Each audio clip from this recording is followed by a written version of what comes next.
Continuing our conversation with one local state Supreme Court justice on a new state law opening the door for guns to be confiscated from those threatening violence. Eyewitness News reporter Ben Dennis further breaks down the red flag law and the opportunity for both sides to make their case.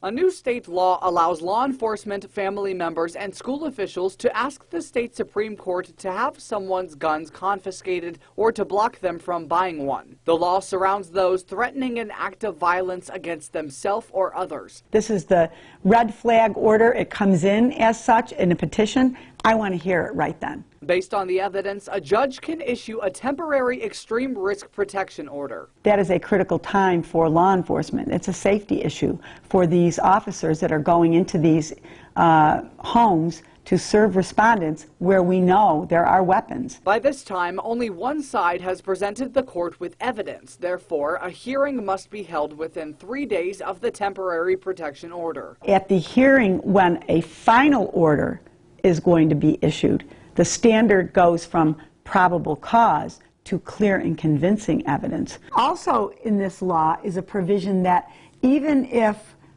the judge denies the order, there's still a right to a hearing, which I think is also very good. State Supreme Court Justice Bernadette Clark says that final order can last for up to 1 year, and a respondent can request a modification once. There can be a one-time ability for a respondent to come back and say, Judge, I know you issued this final order, but I would like the order to be modified. And then that individual would have to bring proof to the court as to why the court should modify the order. The person could ask to get their weapons back as well.